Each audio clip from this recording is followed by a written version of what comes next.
Oh, you got okay. You got to warm up. Okay. All right. So I'm going to do one other demonstration here. While Dave is warming up another standing wave. And when I was younger, I did want to learn how to play a musical instrument, and my parents let me get away with it, which was terrible. You should always listen to your parents. But fortunately, when I became a physics professor, I learned how to play a rod of aluminum. Here I have a picture of the standing waves that can exist upon this rod, and if I hold it in the center, I'll get the lowest frequency wave. If I move up here to a quarter, I'll get a higher one. If I move up here to an eighth, I'll get still a higher one. So let me play you a lead.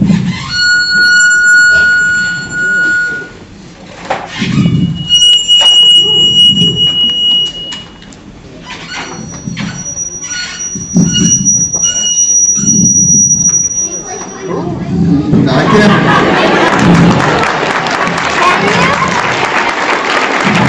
Is the entire extent of my repertoire. Okay, now the thing I want to do is just emphasize that the standing waves really do look like this. For instance, if I hold it 1/4 of the way in from one end, there should be a 0 1/4 of the way in from the other end. I should be able to switch my fingers from one end to the other without killing the wave. But if I grab it in the middle, that's where it has to have a maximum amplitude of vibration. I should kill it. So let's see if I can get it right. Ah, yes.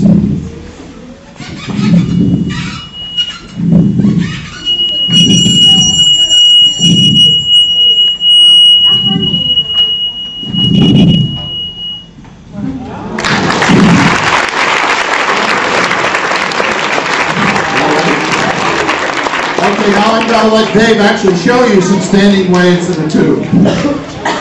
Okay. I'll see the flame across here. We don't have to sing happy birthday to Mark. He's not there quite yet. But, not too soon. Oh, well, too many candles for you, I think. So what we have here is a flame all the way across here with little holes in the top here. And I have a speaker at one end. Now what we're going to try to do now is visualize sound. Okay, you've heard sound, right? My voice has a certain frequency. Right? That's a lousy frequency, but that's a certain frequency. All right? But we're going to show you the frequency as you listen to it. What we have right here is 425 hertz. I'm going to play it into the tube, and we'll see the size of the wave as we do this. Tell me when you see the wave. Let's see. Can you hear that sound? That's how large that sound is. From peak to peak to peak, right? Okay, now ask yourself this. If I go higher in frequency, higher in pitch, do you see more peaks or less peaks? More. Why do you think? Smaller wavelength, right? No? Now, one of the things that Mark, I don't know if he emphasized this or not before, but this tube, or his singing rod, only can excite waves at certain frequencies. And I can only play certain frequencies into this and get certain waves. And I know for a fact, as I made this guy, that I can excite this with 500 hertz to get the next wave motion. So let's see if we can see this. So right now it's 425. Let's go all the way through.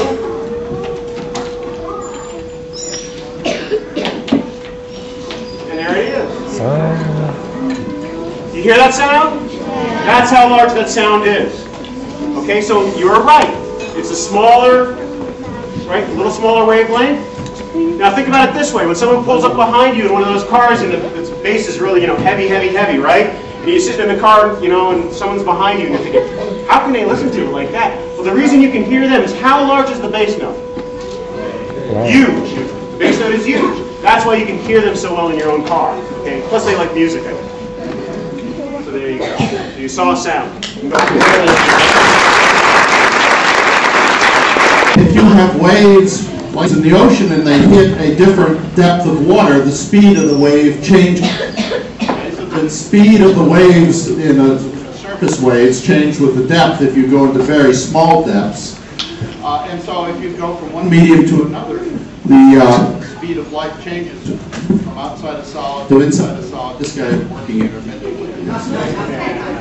I think you can hear me even when it turns off. Is it too irritating to have it going? Yeah, okay, yeah.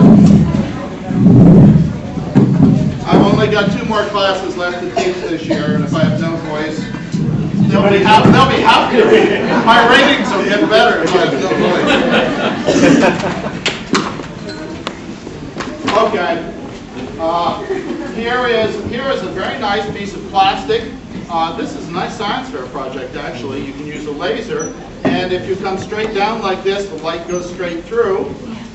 If you come in at an angle, you see that the light, as it hits here, it was headed like that, but now it is bent like this. So you could put a block like this on a Lazy Susan and set up a laser and rotate the block and do little tracings on a piece of paper and derive what we call Snell's law. That is, that the angle that it goes into the material changes as the angle that you enter. Now there's even a place you come to down here where you get total internal reflection. And so here it comes up here and stays inside, and this is the way it is with optical fibers. Okay, so the light stays inside, it never comes out up here, it just gets totally internally reflected.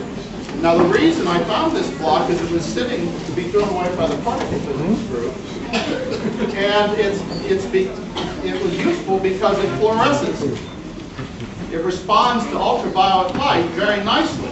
Okay, so you tickle it with a high energy radiation and it glows. It turns out that New Jersey is one of the world's best sources of the glowing rock. Okay. That does everything requires power. You can see that this rock from it's Franklinite, I believe, that you can see some nice fluorescent bands inside it. Of course, now my students typically like to see me in compromising positions.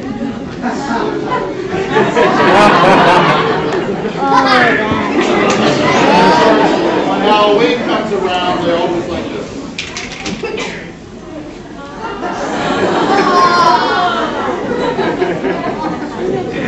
So those are that's fluorescence. So now the energy, the ultraviolet light has a lot of energy, so it kicks an electron up and then it drops down in two stages. One of the stages is that's the